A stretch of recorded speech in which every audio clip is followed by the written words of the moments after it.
नमस्कार मित्रांनो, एक्झाम जागर या एज्युकेशन यूट्यूब प्लॅटफॉर्मवर तुम्हा सर्वांचं पुन्हा एकदा स्वागत आहे.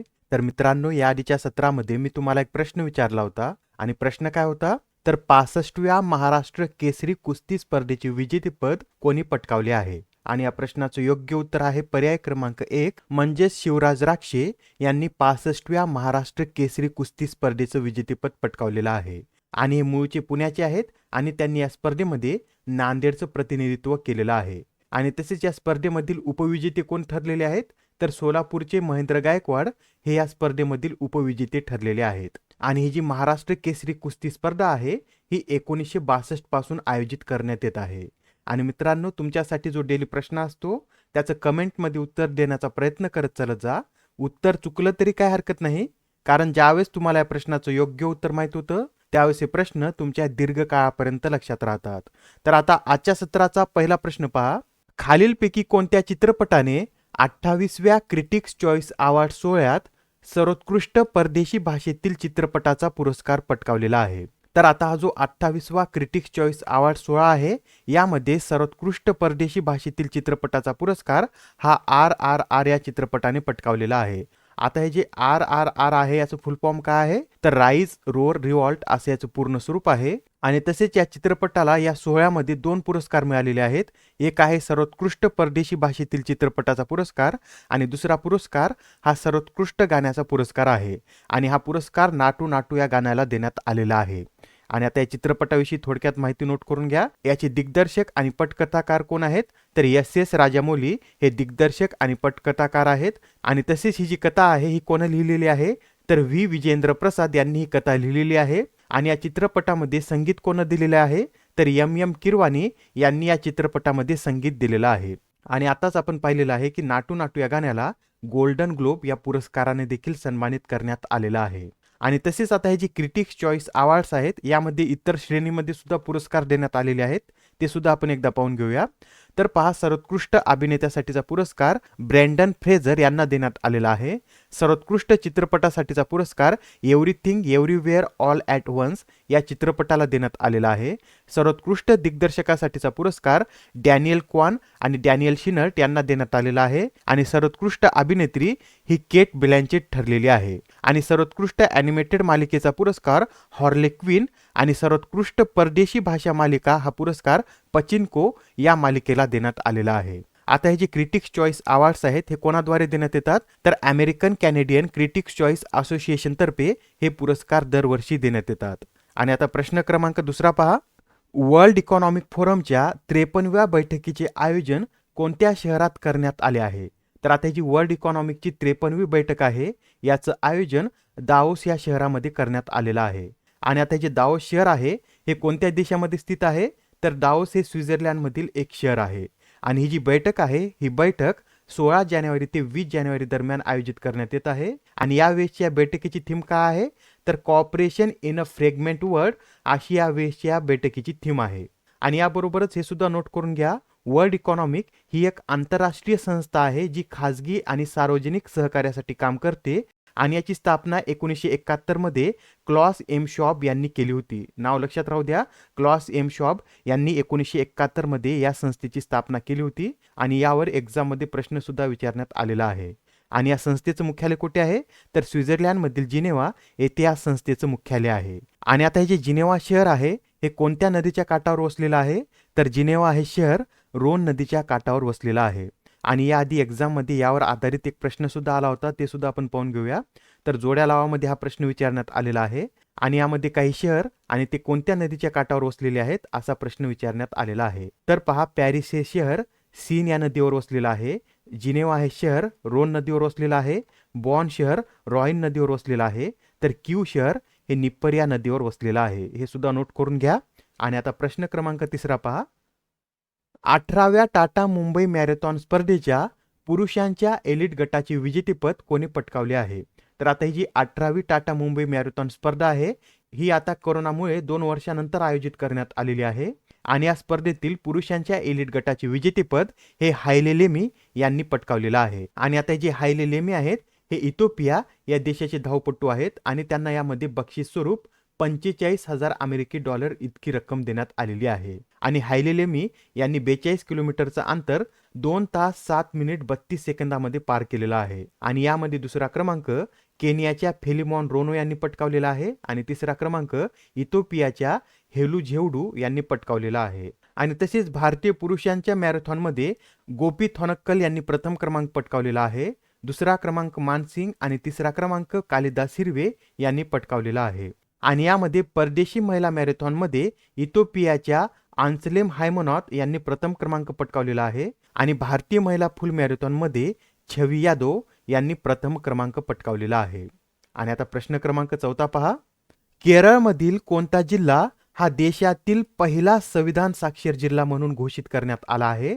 तर नुकतेच आता केरळमधील कोलम हा जिल्हा देशातील पहिला संविधान साक्षर जिल्हा म्हणून घोषित करण्यात आलेला आहे. आणि आता या कोलम या जिल्ह्यामध्ये संविधानाविषयी साक्षरता वाढवण्यासाठी द सिटीझन ही संविधान साक्षर मोहीम राबवण्यात आली होती. आणि या मोहिमेमध्ये 2200 प्रशिक्षक सहभागी होते आणि त्यांना सिनेटर हे नाव देण्यात आले होते.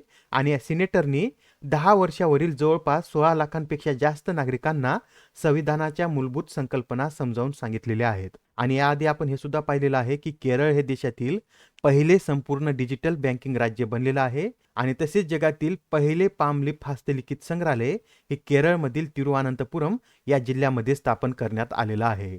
आणि केरळविषयी हे सुद्धा नोट करून घ्या. केरळची राजधानी ही तिरुवनंतपुरम आहे. राज्यपाल आरिफ मोहम्मद खान आणि मुख्यमंत्री हे पिनाराई विजयन हे आहेत. आणि केरळमध्ये एकूण 6 नॅशनल पार्क आहेत. आणि ते कोणकोणते? तर Eravikulam national park, Periyar national park, silent valley national park, Anamudi शोला नॅशनल पार्क, मतिकेतन शोला नॅशनल पार्क आणि पंपाडम शोला नॅशनल पार्क हे केरळ या राज्यामध्ये स्थित आहेत. आणि आता प्रश्न क्रमांक 5 पहा. आता या प्रश्नामध्ये काय विचारलेलं आहे? तर भारत आणि फ्रान्स या दोन देशादरम्यान आयोजित वरुण या द्विपक्षीय नौदल युद्धाभ्यासाची कितवी आवृत्ती आयोजित केली जात आहे? तर आता हा जो वरुण युद्धाभ्यास आहे याच्या 21व्या आवृत्तीची सुरुवात झालेली आहे. आणि ही जी 21वी आवृत्ती आहे ही 16 ते 20 जानेवारी रोजी अरबी समुद्रामध्ये आयोजित करण्यात येत आहे. आणि याबरोबरच हे सुद्धा नोट करून घ्या, हा जो नौदल युद्धाभ्यास आहे हा 1993 पासून आयोजित करण्यात येत आहे. पण याला 2001 मध्ये वरुण असं नाव देण्यात आलं होतं. आणि भारत आणि फ्रान्स या दोन देशादरम्यान इतर सुद्धा युद्धाभ्यास आयोजित केले जातात. आणि ते कोणते? तर डेझर्ट नाईट आणि गरुड हे युद्धाभ्यास हवाई दलादरम्यान आयोजित केले जातात. तर शक्ती हा युद्धाभ्यास हा दोन्ही देशातील भूदलादरम्यान आयोजित केला जातो. आणि त्याबरोबरच इतर सुद्धा काही युद्धाभ्यास आहेत ते सुद्धा आपण एकदा रिवाइज करून घेऊया. तर पहा, संप्रीती हा युद्धाभ्यास भारत आणि बांगलादेश या दोन देशादरम्यान आयोजित केला जातो.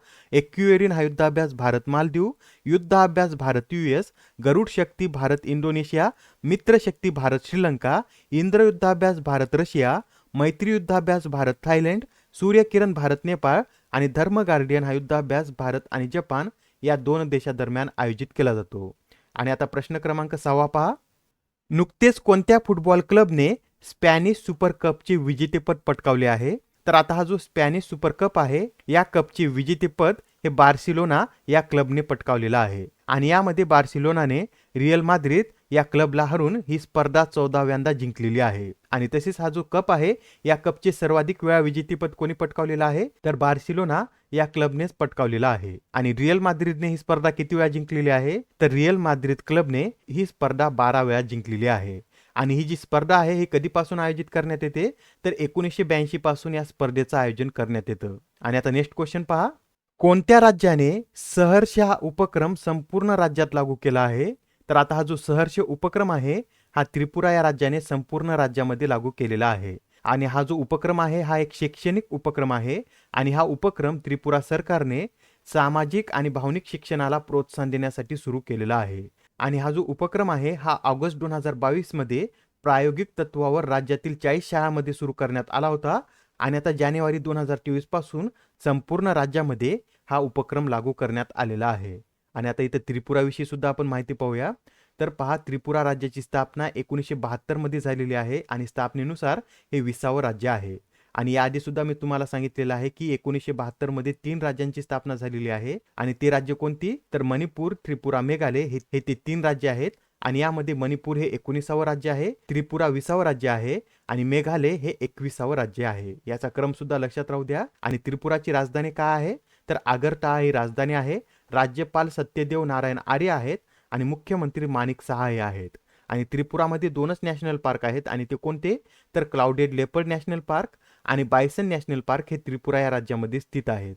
आणि आता प्रश्न क्रमांक 8 पहा. अलीकडे चर्चेत असलेले जोशीमठ शहर कोणत्या राज्यामध्ये स्थित आहे? तर आता हे जे जोशीमठ शहर आहे हे उत्तराखंड या राज्यामध्ये स्थित आहे आणि सध्या हे चर्चेमध्ये काय होतं, तर भूस्खलनामुळे जोशीमठाला आता आपत्ती प्रवण क्षेत्र घोषित करण्यात आलेलं आहे. त्यामुळे हे शहर सध्या चर्चेमध्ये होतं. आणि आता हा जो जोशीमठ आहे, हा जोशीमठ आदि शंकराचार्यांनी स्थापन केलेल्या 4 मठापैकी एक मठ आहे आणि प्रथम आदि शंकराचार्यांनी या जोशी मठाची स्थापना केली होती. आणि इतर जे मठ आहेत ते सुद्धा नोट करून घ्या. शृंगेरी, पुरी आणि द्वारका हे इतर 3 मठ आहेत. आणि आता प्रश्न क्रमांक 9 पहा. कोणता जिल्हा हा स्टार्टअप्सद्वारे प्रस्तावित 5Gचा जमिनी स्तरावर उपयोग करणारा पहिला जिल्हा ठरला आहे? तर आता 5Gचा जमिनी स्तरावर उपयोग करणारा विदिशा हा पहिला जिल्हा ठरलेला आहे. आणि आता हा जो विदिशा जिल्हा आहे हा मध्य प्रदेश या राज्यामध्ये स्थित आहे आणि तसेच या जिल्ह्यामध्ये हा उपक्रम विदिशा जिल्हा प्रशासन आणि सेंटर ऑफ टेलिकॉम डेव्हलपमेंट तसेच दूरसंचार विभाग यांच्या संयुक्त विद्यमाने सुरू करण्यात आलेला आहे. आणि आता आजच्या सत्रामधील शेवटचा प्रश्न पहा. हैदराबादचे 8वे निजाम मुकर्रम जाह यांचे नुकतेच वयाच्या कितव्या वर्षी निधन झाले आहे? तर आता हे जे हैदराबादचे 8वे निजाम मुकर्रम जहा आहे यांचे आता 89व्या वर्षी निधन झालेलं आहे. आणि त्यांना हैदराबादचे 8वे निजाम कधी बनवण्यात आलेला आहे? तर त्यांचे आजोबा मीर उस्मान अली खान यांच्या निधनानंतर 6 एप्रिल 1967 रोजी मुकर्रम जहा यांना हैदराबादचे 8वे निजाम बनवण्यात आलं होतं. आणि ते सध्या कुठे राहत असत? तर तुर्कीमधील इस्तंबूल येथे ते सध्या राहत असत. आणि याबरोबर हे सुद्धा नोट करून घ्या, निजाम उल मुल्क हे हैदराबादचे पहिले निजाम होते. आणि आता आजच्या सत्रामधील तुमच्यासाठीचा प्रश्न पहा. भारतीय वंशाच्या मनप्रीत मोनिका सिंग या कोणत्या देशाच्या पहिल्या महिला शीख न्यायाधीश बनल्या आहेत? आता या प्रश्नाचं उत्तर कमेंटमध्ये देण्याचा प्रयत्न करा.